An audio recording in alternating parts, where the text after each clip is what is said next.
వారానికి 2 సార్లన్నా అరెస్ట్ గాకుంటే నాకెట్లనో ఉంటది అన్నట్టే అరెస్ట్ అయితుండు గదా కౌశిక్ అన్న. పోలీసోళ్ళు ఎత్తుకపోవుడు, కోర్టోళ్ళేమో పోలీసోళ్ళకి సొట్లు పెట్టి కౌశిక్ అన్నని బయటకు పంపుడు.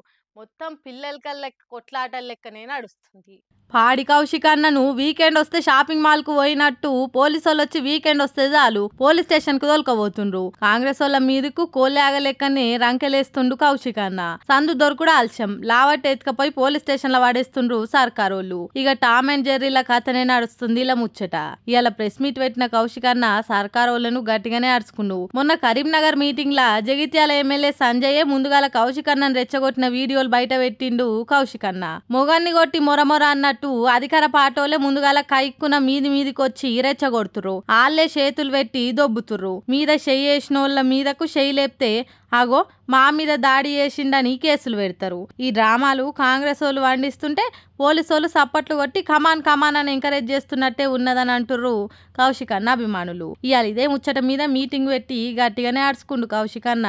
నా మీద పీడీ యాక్ట్ పెట్టాలని చూస్తుండ్రు, అసలు పెడితే గిన సీఎం మీదనే పెట్టాలి. కేటీఆర్ రేసింగ్ వాళ్ళకు అధికారికంగానే 55 కోట్లు పంపిండ్రని చెప్పబడుతుంది. మరిగా కరప్షన్ ఏడికెంచి వచ్చింది? తెలంగాణలో డైవర్షన్ పాలిటిక్స్ నడుస్తుంది. కేసీఆర్, కేటీఆర్, కవిత, హరీష్ రావులను అరెస్ట్ చేసి దోసుకోవాలని రేవంత్ రెడ్డి చూస్తుండు. సంజయ్ కుమార్ బీఆర్ఎస్ పార్టీ లేకపోతే వార్డ్ మెంబర్ గా కూడా గెలవడు. జగిత్యాల ఎమ్మెల్యే సంజయ్ కుమారే నా మీద దాడి చేసిండు. నా మీద ఎసోంటి క్రిమినల్ కేసు, ల్యాండ్ గ్రాబింగ్ కేసులు లేవు. ఈ సర్కార్ అంతకంత అనుభవిస్తది అనుకుంటా సొట్లు పెట్టబట్టిండు బానే.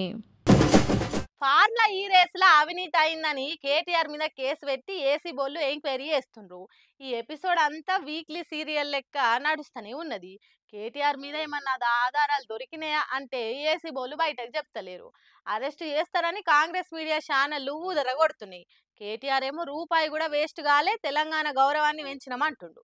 మరి ఇంట్లో ఎవరిది రమ్మాలనో తెలుస్తలేదు. Formula E race case formula race car లెక్కనే దూసుకపోతుంది. ఏసీ బోళ్ళు ఎన్నడలేనంత హుషారుతోటి కేటీఆర్ మీద కేసును చాలా సీరియస్ గా తీసుకొని లోతైన దర్యాప్తు చేస్తుండ్రు. మొన్ననే పొద్దాంక ఎంక్వైరీ చేసిండ్రు, ఇంకా ఓడవలేదట. మళ్ళీ అలా మిగిలిన ఎంక్వైరీని చేస్తేందుకు అలా ఆఫీస్ కు పిలిచిండ్రు. కేటీఆర్ ఏమో ఎసోంటి అక్రమాలు కాలే, నిధుల బదిలీ అంత సక్రమంగానే జరిగింది, రూల్స్ ప్రకారమే చేసిండ్రు, ఇలా ఎసోంటి అవినీతి కాలేదు, ఆధారాలే దొరకలేదని అంటుర్రు. కానీ చిన్నగేడన్న క్లూ దొరికిన కేటీఆర్ ను షొవ్వులు ముద్దామని చూస్తుండు సర్కారోళ్ళు. ఇలా ఏసీ బోల విచారణ కోయే ముంగట కేటీఆర్ సార్ మళ్ళోసారి సోషల్ మీడియాలో పోస్ట్ పెట్టి సర్కార్ ను తిట్టిపోసిండు. ఈ సర్కారు మా మీద కక్ష గట్టి ఎన్ని కేసులు పెట్టి భయపెడదామని చూసినా అధైర్య పడేది లేదు. ఈ లొట్ట పీస్ కేసులు మా ఘనతను తుడిచిపెట్టలేవు. 46 కోట్లు పారదర్శకంగా బ్యాంక్ టు బ్యాంక్ నుంచి చెల్లించినమని చెప్తున్నప్పుడు అవినీతి ఏడున్నట్టు? మేం హైదరాబాద్ ఇమేజ్ ని పెంచితే దాన్ని అంగడి చేసింది రేవంత్ సర్కారు. అసలు ఆ రేసు రద్దు చేసి సర్కార్ ఖజానాకు నష్టం చేసింది ఆళ్ళు.